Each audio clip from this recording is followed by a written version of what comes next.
నాలుగో లెసన్ ఏంటంటే కేంద్ర శాసనమండలి శాఖ, ద యూనియన్ లెజిస్లేచర్. ఈ లెసన్ గురించి మనం తెలుసుకుంటాము. దీంట్లో మనం పార్లమెంట్ అధికారాలు, powers and functions of Indian parliament, భారతదేశ యొక్క పార్లమెంట్ యొక్క అధికారం. భారతదేశ యొక్క పార్లమెంట్ అధికారాలు మొత్తం 8 యొక్క అధికారాలు ఉంటాయి. ఒకటి శాసన సంబంధమైన అధికారాలు, లెజిస్లేటివ్ పవర్స్. 2 కార్యనిర్వాహక అధికారాలు, ఎగ్జిక్యూటివ్ పవర్స్.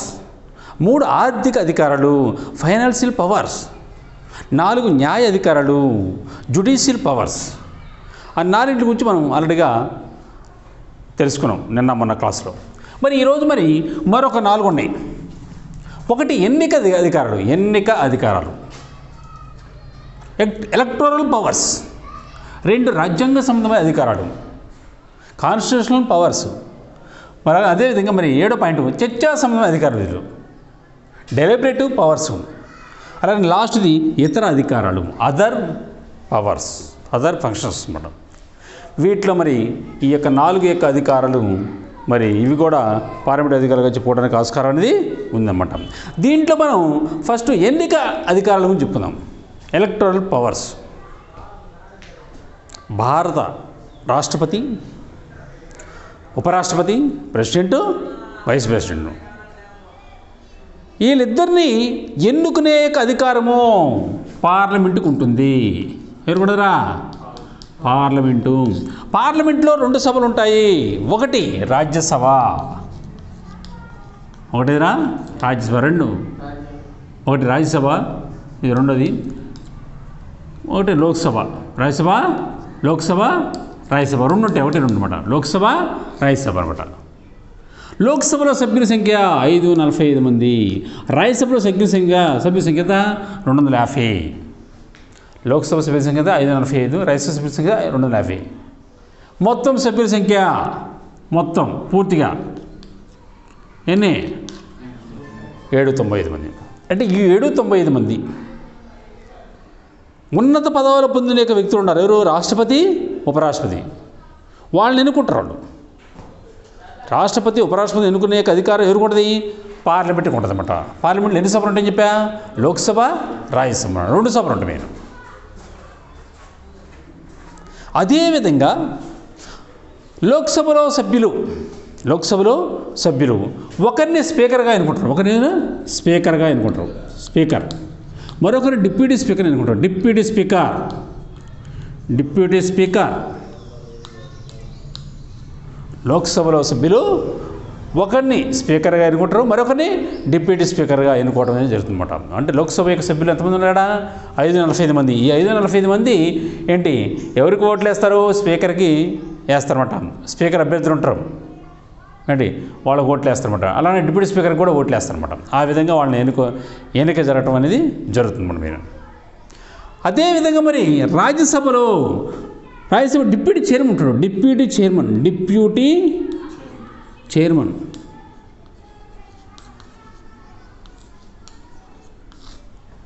ఎన్నుకోవడం జరుగుతుంది రాజ్యసభలో. దీన్ని బట్టి పార్లమెంట్లో రాష్ట్రపతిని, ఉపరాష్ట్రపతిని ఎన్నుకుంటారు పార్లమెంటు సభ్యులు.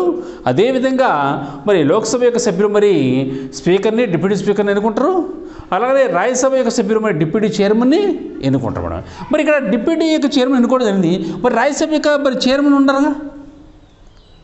రాజ్యసభ చైర్మన్ ఎవరు? ఆల్రెడీగా మనం ముందే చెప్పుకున్నాం. ఇది పార్లమెంట్లో ఉన్నత స్థానంలో పొందిన వ్యక్తులు అని చెప్పాం. రాష్ట్రపతి, ఉపరాష్ట్రపతిని ఎన్నుకుంటారు వాళ్ళు. ఆల్రెడీగా ఉపరాష్ట్రపతి ఎన్నుకుంటారు రాజ్యసభ సభ్యులు.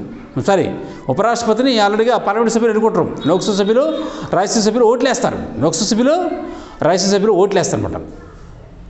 అది మెయిన్. దీన్ని బట్టి ఈ విధంగా ఎన్నిక అధికారులుగా ఈ విధంగా చెప్పుకోవడానికి ఆస్కారం ఉంది. దీన్ని బట్టి ఎన్నిక అధికారులు రాష్ట్రపతిని, ఉపరాష్ట్రపతిని ఎన్నుకోవడం జరుగుతుంది పార్లమెంటు సభ్యులు. అదేవిధంగా లోక్సభలో స్పీకర్ని, అదేవిధంగా లోక్సభలో డిప్యూటీ స్పీకర్ని కూడా ఎన్నుకోవడం అనేది జరుగుతుంది పార్లమెంటు. అలాగనే ముఖ్యంగా రాజ్యసభ డిప్యూటీ చైర్మన్ కూడా ఎన్నుకోవడం అనేది జరుగుతుంది మెయిన్. ఓకేనా? నెక్స్ట్ పాయింట్, రాజ్యాంగ సంబంధమైన అధికారాలు, కాన్స్టిట్యూషనల్ పవర్స్. రాజ్యాంగ సంబంధిత అధికారం 368 అధికరణం ప్రకారం రాజ్యాంగం 368 అధికరణం ప్రకారం రాజ్యాంగాన్ని సవరించే అధికారము ఒక్క పార్లమెంటుగా ఉంటుంది. ఎన్నో ఆర్టికల్ 368 ఆర్టికల్ ప్రకారము రాజ్యాంగాన్ని సవరించే అధికారము ఒక్క పార్లమెంటుకే ఉంటుంది. రాజ్యాంగ ప్రాథమిక స్వరూపానికి భంగం కలగని రీతిలో రాజ్యాంగ ప్రాథమిక స్వరూపానికి భంగం కలగని రీతిలో రాజ్యాంగాన్ని మార్చే యొక్క అధికారము పార్లమెంటుకు ఉంటుంది. అంటే రాజ్యాంగ ప్రాథమిక స్వరూపానికి భంగం కలగకుండా రాజ్యాంగాన్ని మార్చుకునే అధికారము పార్లమెంటుకి ఉంటుందన్నమాట. అయితే ఇటీవల కాలంలో మనం ఢిల్లీ పూర్తి రాష్ట్ర హోదా కలగడం కోసం ఢిల్లీ పూర్తి రాష్ట్ర హోదా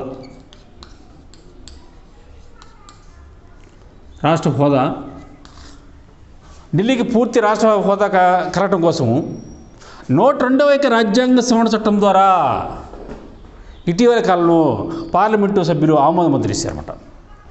అంటే ఢిల్లీకి పూర్తి రాష్ట్ర హోదా కావడం కోసం పూర్తి రాష్ట్ర హోదా కావాలనే ఉద్దేశంతో 102వ రాజ్యాంగ సవరణ చట్టం ద్వారా పార్లమెంటు మరి ఆమోద ముద్ర అనేది జరిగిందన్నమాట.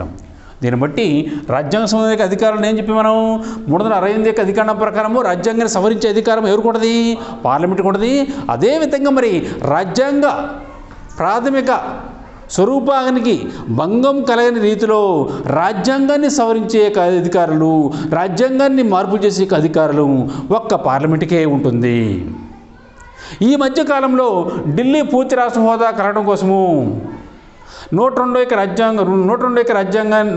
రాజ్యాంగ సవరణ యొక్క విధానం ప్రకారము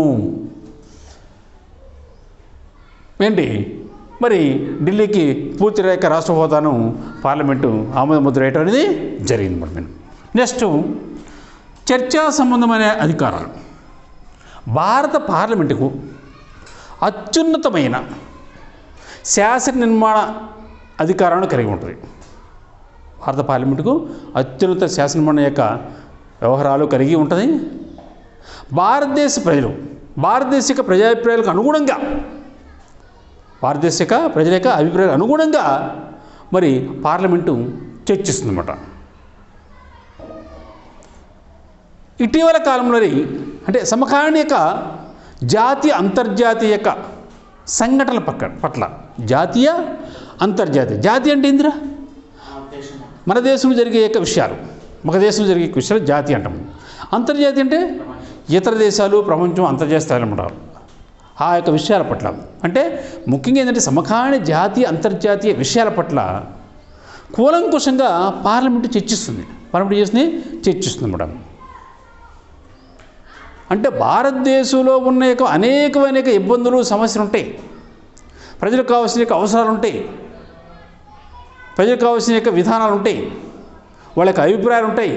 అవన్నీ జాతీయ స్థాయిలో చర్చించుకోవడం అనేది జరుగుతుంది పార్లమెంటు సభ్యులు వాళ్ళు. అదేవిధంగా అంతర్జాతీయ పట్ల కూడా ఇతర దేశాలతో ఉన్న యొక్క భారతదేశ యొక్క సంబంధాలు ఎలా ఉండాలి, ఇతర దేశాల యొక్క వ్యవహార శైలి ఎలా ఉంది, మన భారతదేశానికి లేని యొక్క వస్తువులు ఇతర దేశంలో ఏ విధంగా మనం దిగుమతి చేసుకోవాలి, మనకి ఉన్న యొక్క వస్తువులు ఏ విధంగా ఇతర దేశాలకు ఎగుమతి చేసుకోవాలి, ఇలాంటి విషయాల పట్ల కూడా పార్లమెంటు వాళ్ళు చర్చించుకుంటారు. అది పార్లమెంటు అత్యున్నత శాసన నిర్మాణ వ్యవస్థగాను, ప్రజాభిప్రాయ నిర్మాణ సాధనంగాను వ్యవహరిస్తుంది. సమకాలీన జాతీయ అంతర్జాతీయ విషయాల పట్ల కూలంకుషంగా చర్చించుకుంటుంది. నెక్స్ట్ పాయింట్, ఇతర అధికారాలు, అదర్ పవర్స్. దీని ఏంటో ఇంగ్లీష్లో డెలిబరేటివ్ పవర్స్. చర్చా సంబంధ అధికారులని ఇంగ్లీష్లో ఏమంటారా? డెలిబరేటివ్ పవర్స్ అనమాట. మరి లాస్ట్ది ఇతర అధికారులు, అదర్ పవర్స్ లేక అదర్ ఫంక్షన్స్ అన్నమాట. రాష్ట్రాల యొక్క సరిహద్దులు, రాష్ట్రాల యొక్క శాసన మండలి ఏర్పాటు లేదా రద్దు, రాష్ట్రాల పేర్లు వంటి బిల్లులను ఆమోదించే అధికారము పార్లమెంటుకు ఉంటుంది. అంటే ఒక రాష్ట్ర యొక్క సరిహద్దులు మార్చాలన్నా, మరి ఒక రాష్ట్రంలో రెండో సభ ఏర్పాటు చేయాలన్నా, లేదా ఆ రెండో సభని రద్దు చేయాలన్నా, అదేవిధంగా ఒక రాష్ట్ర యొక్క పేరును మార్చాలన్నా, ఒక రాష్ట్ర యొక్క పేరు మార్చాలన్నా మరి పార్లమెంటు ఆమోద ముద్ర ఇస్తుంది. ఆ యొక్క బిల్లుల మీద ఏం చేస్తున్నారు, పార్లమెంటు ఆమోద ముద్ర వేసే అధికారం కూడా ఏంటి పార్లమెంటుకి ఉంటుంది అన్నమాట. మేము మరి దీన్ని బట్టి మరి 5వ పాయింట్ ఏం చెప్పా, ఎన్నిక అధికారాలు, అలాగే 6వ పాయింట్ ఏది రాజ్యాంగ సంబంధ అధికారాలు, 7వ పాయింట్ ఏది చర్చా సంబంధ అధికారాలు, 8 ఇతర అధికారాలు. మరి పార్లమెంట్ అధికారులు ఎన్ని పాయింట్స్ అని చెప్పి మనం 8 పాయింట్స్. 1 శాసన సంబంధమైన అధికారులు, 2 కార్యనిర్వాహక సంబంధమైన అధికారులు, 3 ఆర్థిక సంబంధమైన అధికారులు, 4 న్యాయ సంబంధమైన అధికారులు, 5 ఎన్నిక అధికారులు, 6 రాజ్యాంగ సంబంధమైన అధికారులు, 7 చర్చా సంబంధ అధికారులు, 8 ఇతర అధికారులు. మరి శాసన సంబంధ అధికారులు చెప్పాను. కేంద్ర జాబితా ఉమ్మడి జాబితా అంశాలపై బిల్లులు పరిశీలించి పార్లమెంటు ఆమోదిస్తుంది. అదేవిధంగా మరి జాతీయ అత్యవసర రాష్ట్రపతి పాలన అమల్లో ఉన్నప్పుడు రాజ్యసభ విజ్ఞప్తిపై కొన్ని రాష్ట్రాల అసెంబ్లీల అభ్యర్థుల మేరకు రాష్ట్ర జాబితాలోని అంశాలపై కూడా బిల్లులు పరిశీలించి పార్లమెంట్ ఏం చేస్తుంది, ఆమోద ముద్రిస్తుంది. ఏదైనా ఒక బిల్లు విషయంలో 2 సభల మధ్య అభిప్రాయ భేదాలు తలెత్తినప్పుడు రాష్ట్రపతి సూచనపై పార్లమెంటు ఉభయ సభల యొక్క సంయుక్త సమావేశాన్ని ఏర్పాటు చేయడం అనేది జరిగింది. పార్లమెంటు ఉభయ సభల యొక్క సంయుక్త సమావేశము ఇప్పటివరకు మన భారతదేశంలో 3 సార్లు సమావేశమయ్యారు. 3 సార్లు సమావేశం అయ్యి ఏంటి ఆ బిల్లుని పాస్ చేయించారు అనమాట. ఫస్ట్ది మరి అలాగా 1961 1961వ సంవత్సరం మే నెల 6వ తేదీన వరకట్న నిషేధ చట్టం యొక్క బిల్లును కూడా అదేవిధంగా ఆమోద ముద్ర వేయటం అనేది జరిగిందన్నమాట. రెండోది 1978వ సంవత్సరంలో మే 16వ తేదీన బ్యాంకులను జాతీయకరణ చేశారు. ఆ బిల్లును కూడా ఆమోద ముద్ర వేయటం అనేది జరిగిందన్నమాట. మూడోది మార్చి 26 2002 సంవత్సరంలో మార్చి 26 2002 సంవత్సరంలో ఉగ్రవాద కార్యకలాపాల నిరోధక చట్టాన్ని తీసుకొచ్చారు. దాన్ని కూడా ఆ బిల్లు కూడా ఆమోద ముద్ర వేయటం జరిగింది. ఉగ్రవాద కార్యకలాపాల నిరోధక చట్టంలో ఈ విధంగా 3 ఇన్స్టిట్యూట్లు జరిగిందన్నమాట. తర్వాత నెక్స్ట్ 2వ పాయింట్ అని చెప్పి మనం కార్యనిర్వహణ అధికారులు. ఏదైతే కార్యనిర్వహణ అధికారులు, పార్లమెంట్ యొక్క కార్యనిర్వహణ అధికారులు ఇంగ్లీష్లో ఏమంటుందని ఎగ్జిక్యూటివ్ పవర్స్. ఎగ్జిక్యూటివ్ పవర్స్ మనం కార్యనిర్వాహక శాఖ అయిన కేంద్ర మంత్రిమండలిపై పార్లమెంటు అజమాయిషీ చేస్తుంది. ప్రధానమంత్రితో సహా కేంద్ర మంత్రిమండలిలోని మంత్రులందరూ వ్యక్తిగత యొక్క బాధ్యతను, సమిష్టి యొక్క బాధ్యతను తమ అధికార బాధ్యతలు నిర్వహించేటట్లు పార్లమెంటు చూస్తుంది. పార్లమెంటు సభ్యులు ప్రశ్నలు, అనుబంధ ప్రశ్నలు అడగడం వలన చివరగా అవిశ్వాస తీర్మానం ద్వారా కూడా, అవిశ్వాస తీర్మానం వంటి సాధనాల ద్వారా కూడా పార్లమెంటు యొక్క సభ్యులు కేంద్ర మంత్రిమండలి యొక్క సభ్యులపై మరి నియంత్రణ కలిగి ఉంటారు. నెక్స్ట్ 3వ పాయింట్ ఆర్థిక సంబంధమైన అధికారాలు, ఫైనాన్షియల్ పవర్స్. భారత ప్రభుత్వ వ్యవహార నిర్వహణకు అవసరమైన డబ్బును మంజూరు చేసే అధికారం ఎవరుకుంటుంది, పార్లమెంటుకు ఉంటుంది. భారత ప్రభుత్వ వ్యవహార నిర్వహణకు అవసరమైన డబ్బుని పార్లమెంటు మంజూరు చేస్తుంది. కేంద్ర మంత్రిమండలి ప్రతిపాదించే వార్షిక బడ్జెట్, రైల్వే బడ్జెట్, అలాగనే అనేక ఆర్థిక బిల్లులు కూడా ఏంటి మరి పార్లమెంటు ఆమోదపరుస్తుంది. పార్లమెంటు ఆమోదంతోనే కేంద్ర ప్రభుత్వము కొత్త పన్నులు విధించాలన్నా, పాత పన్నులు సవరించాలన్నా లేదా రద్దు చేయాలన్నా అధికారం ఉంటుంది. 4వ పాయింట్ న్యాయాధికారం. పార్లమెంటుకి న్యాయాధికారం ఉంది. అంటే ఇది ఇక్కడ రాష్ట్రపతి, ఉపరాష్ట్రపతిని, సుప్రీంకోర్టు ప్రధాన న్యాయమూర్తిని, హైకోర్టు యొక్క ప్రధాన న్యాయమూర్తిని, అలాగనే సుప్రీంకోర్టు యొక్క ఇతర న్యాయమూర్తులను అలాగనే హైకోర్టు యొక్క ఇతర న్యాయమూర్తులను లంచగొండితనము, అసమర్థత వంటి నిర్దిష్టమైన ఆరోపణలు వచ్చినప్పుడు వాళ్ళపై విచారణ జరిపి తొలగించే అధికారము పార్లమెంటుకు ఉంటుంది.